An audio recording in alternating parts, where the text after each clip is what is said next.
Greetings, everyone. Welcome back to the Musical Connections podcast.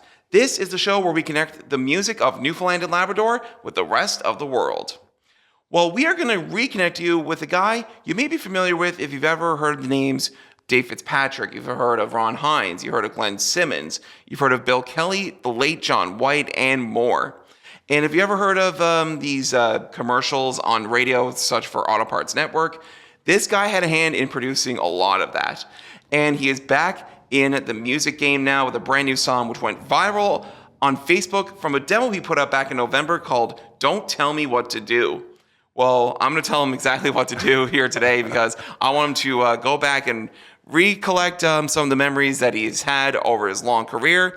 Joining me today is Jim Mercer, a.k.a. Wildfinger. How you doing, brother? I'm doing great. Thanks for having me. And thanks for coming in, man. Thanks so much for doing this. And brand new song for your first one in quite some time that's your own. It's called Don't Tell Me What to Do. And it's about, keeping true to your word and just, life is life and live and let live. And just about, when adversity is presented right in front of you, you don't like being told what to do. So you always want to prove people wrong. And you're back at it again and with a brand new song. So how excited are you to finally have a new single out?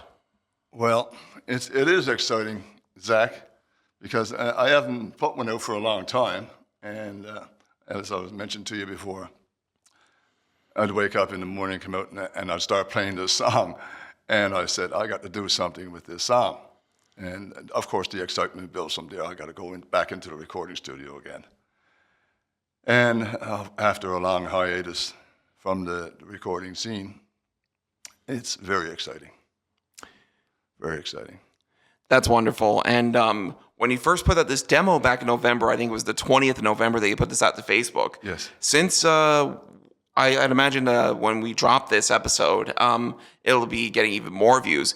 But as of now, when we're recording this, the day is April 23rd is when we're shooting this day. It's about 118,000 views on Facebook with about 1.2 thousand shares. Yes. And it's shared to a lot of people all over the world. So when you first put out this demo, did you expect it to get this viral right away? No, to be honest, I didn't. I thought I just got to get it out of my head and out of my living room and out and let people hear this. And because I've been doing demos for a while on the social media, and some of them, getting up around 20, 30, 40,000 views and such over a bit of time. But I never thought this would go, would climb so high so fast. And as you say, viral, I guess, when it comes to Facebook, because it takes a bit to get something to go viral on Facebook. Yes, and it takes a lot of shares to really get it up to that level. Yes. But of course, this now is out to the public. You had a successful single release show at O'Brien's Pub. I think it was April 12th in Bay Roberts. Mm-hmm. And you had a really great crowd. And again, it's your first new song that you put out by yourself, I would imagine, in a very, very long time. And how long are we talking about when it comes to the new music from you? Oh, boy. Since 93. Wow. Since, in 93, I did an original album called Who's Gonna Pay My Bills? Who's Gonna Pay My Bills? And then I did one a couple of years after that, probably in 94, 95, somewhere around there. I'm not sure exactly, but I did a Christmas compilation of old favorites, and one original on that one, but I don't really consider that any great accomplishment, but the work I did with Who's Going to Pay My Bills. I had a lot of great players playing on that, Dave Fitz and Glenn Simmons and Win Saunders, and that was exciting time. And that's how long it's been since I put something out. And that's insane to believe that. That's insane, yeah. Almost 93, It's about over 3 decades since you put out new music. Yeah, Now, you have worked on music for other artists here in Newfoundland and Labrador. Yes. Just listing off a couple of them, you've worked on an album for Bill Kelly, of course, of Stoggertite fame, Yes. and stuff like that. You also worked on, you also helped out John White back in the day as well. I think you've Yes. recorded A Sign the Past, Yeah. A Sign for the Past in Wildfinger Studios, and I think Dave Fitz was the producer of that record. Yes, great and time we had. that must have been a really good experience to work with John White. It was really awesome. It was excellent to meet John White and to finally see him get something done that he was proud of. Because he was telling me he never really got to sing the songs that he wanted to sing, and all during his career. They were always, for me, or for him, he said he was told what songs that they wanted to sing at that time. And for him to do the songs that he wanted to do was really nice for him, and I was glad to be a part of that. So what do you remember most about hanging out with John White? Oh boy, I can tell you some stories. First, when he came in the studio, I had 2 dogs. I had a Labrador Retriever and a Dalmatian. Of course, they come up sniffing to him and everything else, and John goes to the dogs. He says, "Well, no good to be sniffing at me, boys." He said, "Because there's nothing on me." He said, "On his skin over bone," right? And cracked us all up laughing right away, right? But anyway, and that was a funny story coming in for his intro. But he was a very pleasant man. I found John to be very pleasant, and enjoyed his talents and his singing. Yeah, and he was known as Skinny White for a reason. Skinny for a reason, yeah, absolutely. Of course, at that time, and John was getting up in age, of course, right? And so how we did the recording, John would be in the isolation booth, and I'll be out in the control room. And so we can only do so many lines of a song at a time, because John, he had the puffer in one hand and the cigarette in another hand. Oh my God. So this is how we did the album. And I say, "John, I don't know how you do it, but it was, that's the way we recorded that album."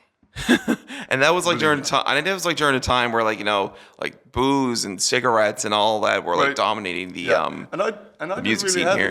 any smoking in my studio, but I let John smoke in the studio, right? Because it's John White. It was John White, yeah, and he was in there doing it, and he had us cracked up laughing with all kinds of jokes and stories he used to tell us, right? But that part of he said, "Jimmy, hang on now." He said, "I got to have a puff." I didn't know which puff he was going to have, a puff out the puffer or a puff out the cigarette, right? So was that a pipe or something? Or was that like an inhaler? It was an inhaler, the inhaler he used to have for his asthma or his breathing. And he'd smoke at the same time. Jeez, that's bad for your lungs. That's bad for your lungs. But John was old school, and I guess for him, that's the way he lived. Oh yeah. We have a lot of stories we can talk about John White here. I mean, like stories that I can know for the first time, because I wasn't really alive then when John White was at his prime, and especially when John was was heading up for the pearly gates. Was it? Yeah. Yeah, my father would probably know more about that than I would. Oh yes, I remember seeing John on All Around the Circle as a young boy. And Ray Walsh as well. And Ray Walsh. Yeah.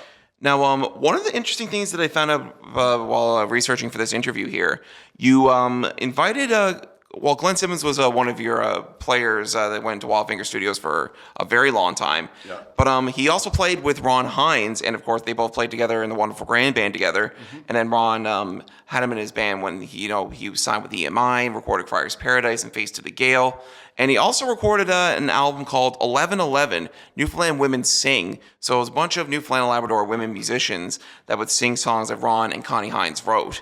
Yes. And one of those songs was Mary Got a Baby, which ended up being sung by Colleen Power. And this is really interesting. I really was taken away by this. Yeah. Ron and Glenn flirted with some demos in your studio. Yes.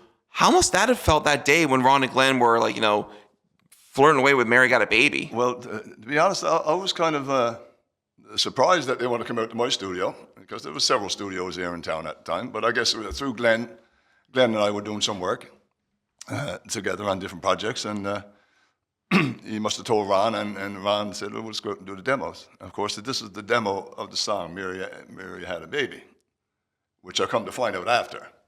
And what an excellent recording session we had that day. And Ron was on his game, everybody was on their game, and the demos came out so good, I thought they could have went right to CD or tape right away. But yeah, Ron is quite the character. I was like I said, surprised but excited at the same time, because I knew the reputation that Ron had for playing and singing, mm-hmm. and of course, and with the wonderful grand band with Glenn and the other guys. Oh yes. So that was it was kind of an honor to have Ron in the studio. I bragged about Ron quite a bit then. After that, about being in the studio. Oh, yes. Yeah. You can say, like, hey, I had Ron Hynes at my studio. Yeah. Like, what have you done? Yeah, Ron Hynes and John White and Bill Kelly. Right? Just some of Newfoundland Labrador's trailblazers for traditional music or folk music entirely. Yeah. Ron's one of our greatest songwriters we've ever produced. Mm-hmm. Do you have any stories about interacting with Ron and, the way he acted when he was in the studio? Well, Ron bought in a bottle of whiskey. You know what kind? I can't remember what kind it was, and he planked it down on the table in the center of the control room. He said, we're going to have some fun today. And of course, among other things, we had a lot of fun that day. So a lot of whiskey must have been drank. That bottle didn't last very long.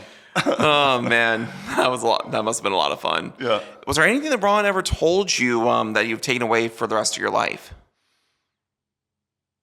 Well, let me see. I can't say for sure anything like that. There was a couple of laughs that it's legal now.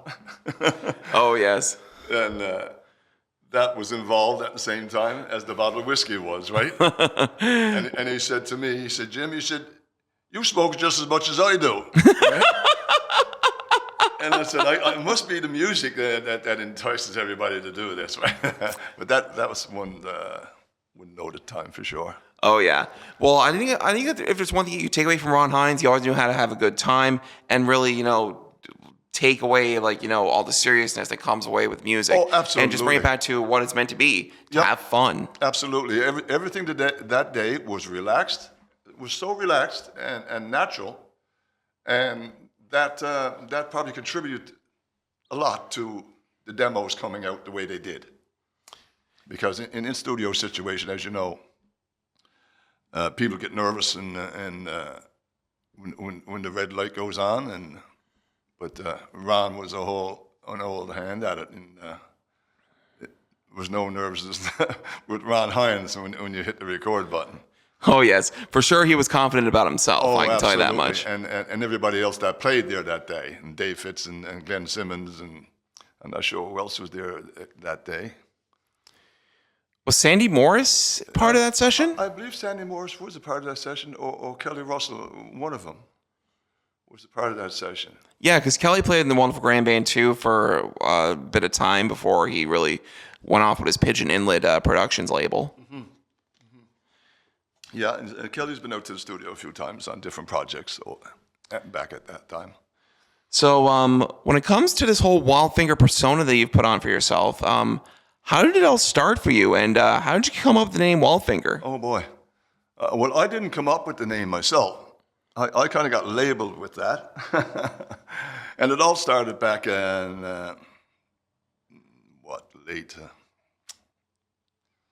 mid-80s, I would say, to late 80s, where I almost had that finger cut off. Oh, jeez. And that's the Wildfinger right there, right? Oh, wow. So I don't know if you can notice it, but you can see there's a difference in both those fingers.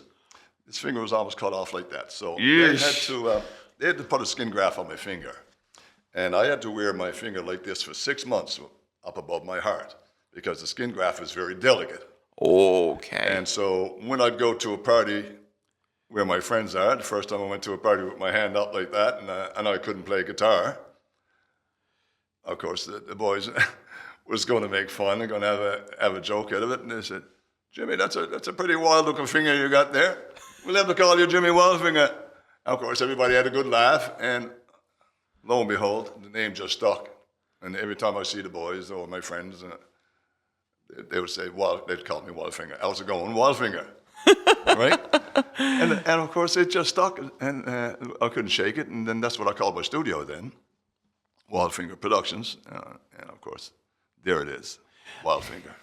And the rest, they say, is history. It's history in a nutshell. So let's go to that next. You opened that in 1993. You opened it in Roach's Line out in Shearstown, or actually North River? That's around Cubit's Crossing, actually.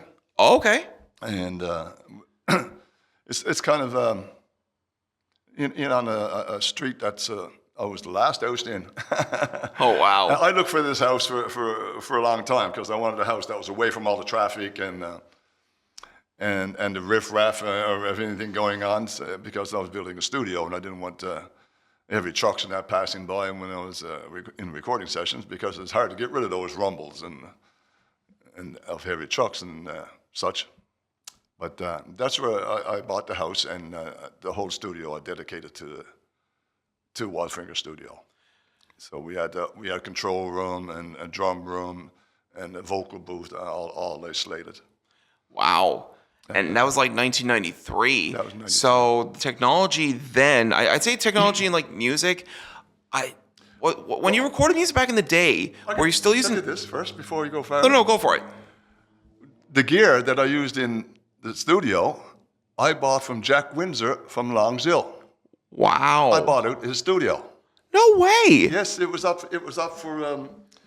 for sale, and there was a lot of people that bid on that, and I won the bid. That's insane. Yeah. I was actually going to get to the gear next, because I would imagine in 93, the gear back then, and I think you were still going from like the analog days to digital. Right, it was just on the cusp. Yeah, were you still using analog back then, or Yes. were you just transitioning over to digital? It was still analog. It was a 16-track Tascam and a 32 channel board, and that's what we record on analog. Of course, when we had to edit, we'd have to actually physically cut the tape. Oh, wow. Back then, right? That's nuts. Yeah. I would not be able to do that, because... Well, it's a little tedious. There's no doubt about it. Because if you made a mistake and cut the wrong place, and that messes up the whole recording. yeah, you can mess up the whole recording that way. And like, that's why I like hearing that now. Like, I would probably take editing on Adobe Audition or Audacity, the software that I use to edit my shows and my podcast, for granted, really, because like you never really know how to edit until you went through those days where you had to like cut tape a string Cut it with a razor. Yeah. Oh, a razor. Yeah. Oh my God, that must have been a hellhole to like figure out. Yes, it was. It was, and hopefully you try to avoid cutting the 16-track.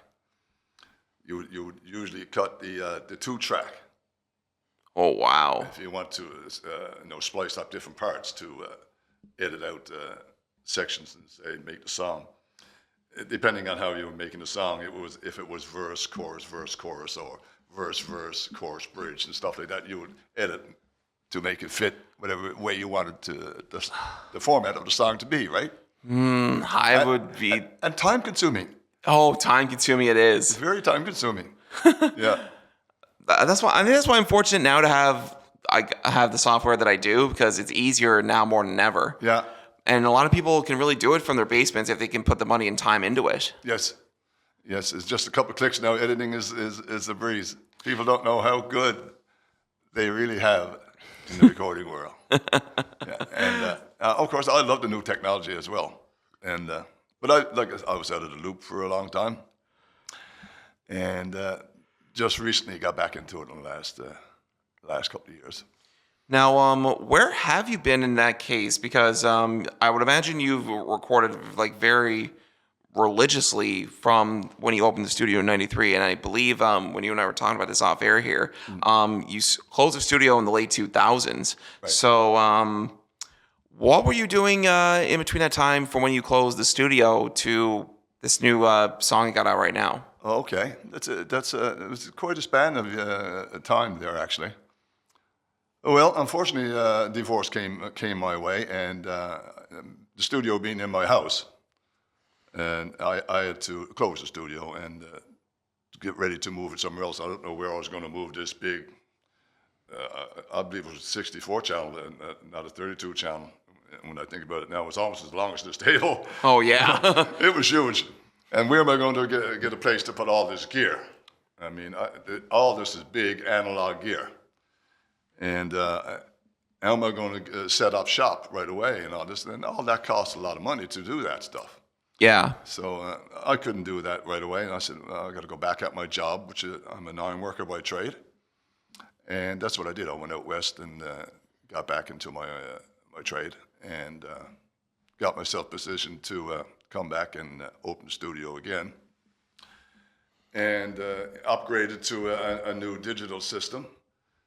And did a few little things while I was back and forth to work. Then boom, in 2015, I believe.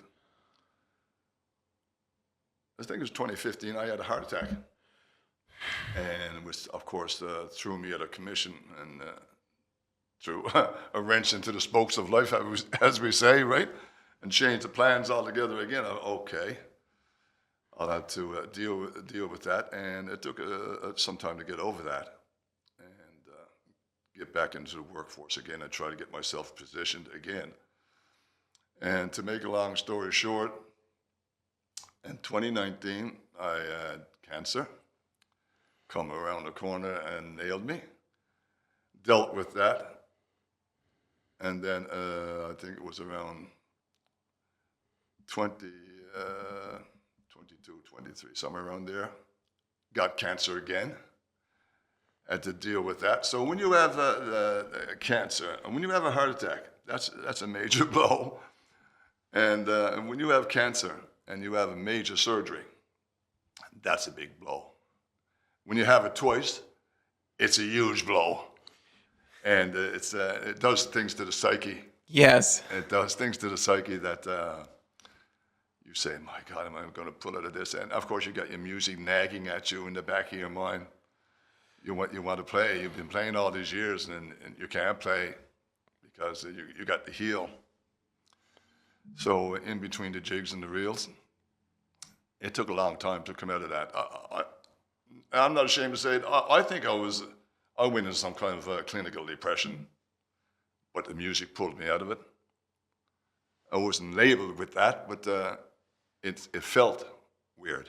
Yeah, but couldn't blame you for like going to like a depressive state for that because you had like 3 separate like life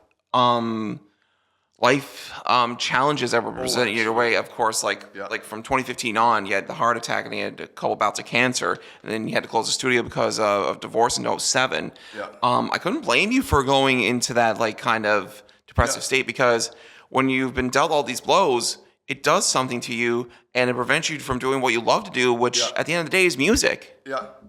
And being a musician, a passionate musician with that. Yes. I mean, not just a hobbyist. It was a passion. And so I leaned on my music. And actually, my music got me through. And God bless music. Got me through this. It got me through the whole thing. And I've got certain songs that's in the burner that I'm working on that involves some of those dark days. Mm-hmm. And but leading up to the song, so it was a year or so after I got better from the last bout of cancer. I started to go in 24. It took me a year or so to get over that again. In 24, I said, I got to get out and start playing again and get myself back on the scene because, you get out of touch with technology. You get out of touch with friends. You get out of touch with the nightclubs and the venues and everything else. So you're kind of starting from scratch again. And, of course, not to mention your skills that you had built up in regards of singing and playing, all that had to be rebuilt again because you got no On your fingers? Like no tip? From playing guitars? No calluses? Calluses. Why is that word so hard to reach? No, it's all good. Yeah, there's no calluses. And, you're out of touch. Your rhythm and your playing, your tempo and everything is all out of touch. So you got to get all that back again to get back out on the stage. So I got back out on the stage again, and it started to come around. Mm-hmm. And did quite a few shows. Played once or twice every week. I got my skills built up again. And of course, then in between that, I've been trying to write songs. I've been working on an album for about 5 years. Oh my God! And but like these things, like I said, crept up and kept pushing back the date. Did you ever think, with all the things that happened in your life in the span of those like 10 to 15 year period, that you'd be playing music again and be out playing again? Well, it's that little nagging. What's it? Okay, this person. It's like the chip on your shoulder. Yeah, it's like this fellow is saying, "Jim, you got to go play," and this fellow is saying, "Jim, you got to let yourself feel." And I'm saying, "Okay, I've feel long enough. I'm on the go now." And this fellow, "Yes, get out and start playing." So that's what I did. I started booking myself and get out and start playing. And because I'm not getting any younger. I got music that I want to sing to the world. I want to get it out there. And that's what I did. And then the songs that I have in the album that I was working on was more on the blues side of things, until this song, Don't Tell Me What to Do, came along. I've always liked country, and I've played country in my sets. But I was more known for my classic rock and my blues sets, because I play harmonica as well, and it goes kind of hand in hand with those styles. Mm-hmm. And one morning, just got up and started writing this song. Actually, what triggered the song is my life experiences with this, because the way I write sometimes, I'll just grab a melody and a few chords and start singing. And sometimes the first things that come into your mind will end up being part of that song, depending on what the melody is and what style I'm playing. But what kickstarted the song was, I was at a club playing one night, and I heard this person tell another person, "Don't tell me what to do." And I had to laugh for myself. I just laughed in my mind.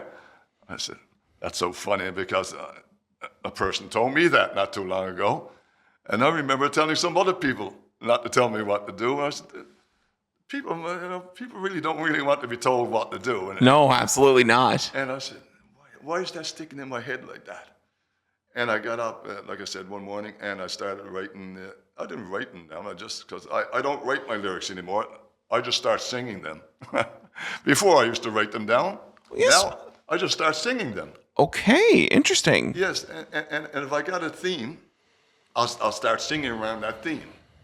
So with that, Don't Tell Me What to Do, that's how that song started. From that conversation that I heard at that club that night, and from my life experiences of people saying it to me, or me saying it to other people. And I just said, and the first words that came out of my mouth was, "We can hang out here all night and tell each other stories," at the club, at the nightclub. And that's where the song really started from. And then, of course, it built from that. And I never did write down the lyrics on a piece of paper until lately I had to write them down, because I want to show other people, let them see the lyrics. And I'm going to put them on. I got a new music video coming out, and I'm going to be putting it on the video. So people like to see the lyrics and sing along with them sometimes if they like the song, right? And that could be a karaoke song too. Oh, absolutely. And I have a couple of DJs that work it around here who want the song right away. Said, "Jim, give me the song, send me the song, and I'll play it at all my karaoke shows." And I said, "Perfect. That'll help get it out there." Yeah. That's wonderful. Yeah. Now, of course, we're going to get to that song right after this conversation here on the podcast. You said you've been working on this album for 5 years. Yeah. So what's the status on that right now? The status on that is kind of still on the burner. And because And the reason it's still on the burner is, like I said, still went through those medical issues, which set me back there on those as well. But now I've been working on this song. My studio, it's kind of is in limbo right now because I wasn't able to do a certain amount of type of work on my iMac that I could before because she's getting older. So now I'm in the market to buying a new iMac to continue on with that album and my songs that I'm going forward. I got a couple more songs in the pot, and that's where that sits at now. I'm going to resurrect it as soon as I get my studio back up again. On that note too, like, would you be interested in, say, working with other people, say if they needed a song recorded, would you do that for them? Oh, yes, absolutely. I'm not open to the public per se, be going full tilt and recording somebody. But if someone wanted a song there and probably had, like, say, 1 or 2 a month that you could work on, then that could be something you could pursue. Because I'm not really set up there for to have a drummer. And although I have set the drummer up in the kitchen before. Oh, what? Yeah, I can send you pictures of that. I did, I forget his name, I did an album for him there before I got sick. Those medical issues came on. Anyway, we had to set the drums up in the kitchen because the studio now, the footprint is not as big as the big studio I had in '93 with the 1,000 or 1,200 square feet of my house using up. Right now, the studio I have is about maybe 100, 150 square feet, 200 at the max, with an isolation booth for vocals and overdubs and whatever I need to do with instruments. Never had no capacity for setting up drums because I never intended to start recording anybody anymore. I was just going to do my own stuff. And if I wanted somebody to come in and do drums, I would do set up in the kitchen. Oh, jeez. So this is what I did for this fellow. He wanted to, and I can't recall his name now for the life of me. We set up the drums in the kitchen. And what a friggin' sound we got from those drums that day. He loved it. I loved it. But regards of recording other people, I would take on smaller projects. If somebody wants to get a demo done of their song and see what they sounded like. And I mean, you can make some really good demos without drums. It's not necessary. But if I had to, I would set the drums up in the kitchen again. But I don't want to go through all that again because it's a lot of work and it's time consuming. Yeah. And I got work that and songs that I want to get myself out into the world. So I'll take on some small projects. That's good to hear that too. And the technology, again, back to that for a second. It's come such a long way where you have drum tracks on MIDI tracks now that you can probably just insert and have that for your demo. And then when you get to like recording real drums, you can have that drum track as a reference point to how you want it to sound. Absolutely, absolutely. You can, when you set that up like that, a person can do all the tracking that they want to in my studio, say without the drums, or I can give them a MIDI drum track, and the drums sound fantastic these days with the technology. But if a person wants then a live tracking of drums, they can take that and just send it off to another studio, and boom, there you got live drums on your track. That's simple. It's amazing. Oh, yeah. Yeah. It's come a long way since you've started in '93. Speaking of amazing, I mean, that's how my song, Don't Tell Me What to Do, was recorded. No way. Yeah, so, I mean, I'll tell you about, if you want me to give you a little insight on how that song was recorded. Yeah, because you split some time with this in St. John's and in Nashville. Yes, indeed. I mean, after I did the original demo, in my studio and did it with electronic drums and everything else, and put it up and got those views. Then I decided, well, I must do something with this because I didn't know it was going to go and take on the momentum that it did, and I decided to start searching for studios, maybe down in Nashville, because it had a country feel to me, and I wanted to get some really, really good country players playing on there. And so I said, I must look around, and lo and behold, I found these sites in Nashville. I had to go through a couple before I got the right one, But anyway, I ended up doing about half the studio work in my studio, and they did the bed tracks and the other half in their studio. And to make a long story short, I didn't like the way they mixed the album, or the song, I should say. And I said, I got to get this remixed because I don't like the way they got it done. I'm the producer of this song. I wanted it to be a certain way. And just like all producers, they got a vision. Exactly. And they got a sound that they want to hear. And the boys weren't cutting it. The playing was there. The fabulous players played on this. And I said, I got to start shopping around and look for a studio to mix this with. So I started looking around Canada because I didn't want to mix it in the States. I wanted someone in Canada. And I forget his name. I was in touch with, anyway, I can't remember his name. He's in Toronto. I contacted him. And in the meantime, while I was contacting him, a friend of mine called me the next day. And this is funny how this happened. A friend of mine called me the next day and said, Jim, long time no see. 25 years or 30 years has been gone past and I haven't seen you. Lo and behold, was the guy that mixed my album in '93. What? And this guy, I said, Tom Ronan, his name is. He used Wow. to work with CBC, right? No way. Yeah. And Tom, how have you been? Long time no see. Jim, yeah. What's up? What are you doing? Well, I got this, Tom said to me, so I got this guy, he did an album, he said, on a 16 track, he said, like the one that you had in your studio. And he wants to look at remixing it. I was just checking with you to see if you still had your 16 track from the old studio. I said, yeah, I still have it. He said, cool. He said, I'll get back to you on that. I said, he said, what have you been up to? And I told him about this song. And I said, I'm at a stage here now. I said, I'm looking to get this song mixed. I said, I didn't like the way they had that song mixed. I said, I want to get it mixed. I said, so I've been looking. And I didn't ask him because I didn't want to put him on the spot. And then after, chatting there for a while, telling him about the song, he said, I wouldn't mind taking a crack at it. I said, really? He said, yeah. I said, okay, let's do that. In I comes to his setup, and we started mixing. We must have mixed the song about 8 times. Oh my God. Tom was getting a little frustrated with me, right? Because it wasn't in the pocket where I wanted it, right? And I said, bear with me, Tom. Bear with me. We'll get through this, right? We're almost there, right? I said, but what I want, where I want it. And we'll get through this song. Yeah. And that's what we done. And the last 2 mixes that we did, I was out in my studio, and then he was in here in St. John's, and we were sending him back and forth.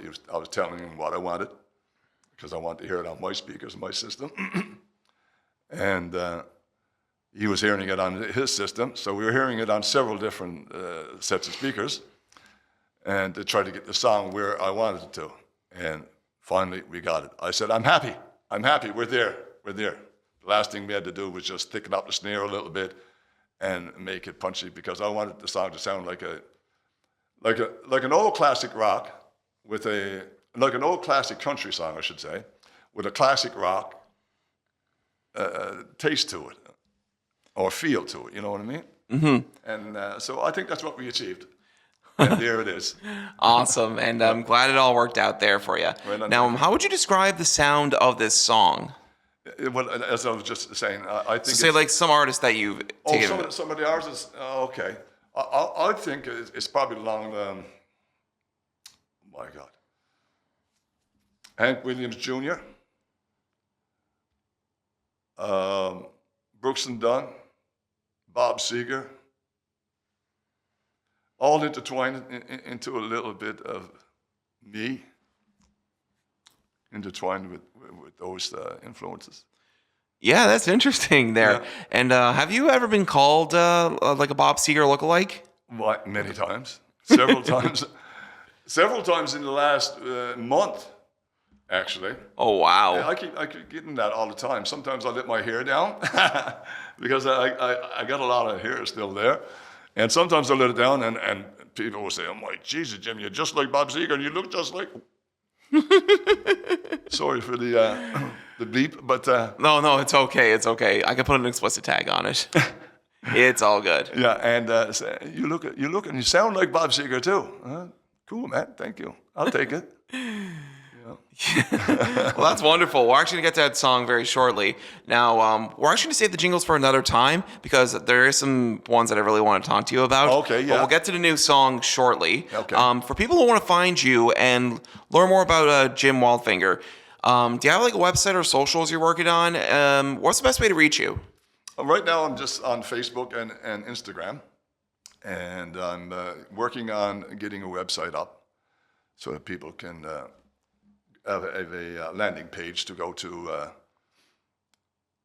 And now, in the meantime, the song was released on March 28th, so it's on all streaming platforms if they want to, download or stream the song. But to reach me, Facebook would be Jim Mercer Wildfinger. And send me a friend request and or drop in and listen to some of my songs.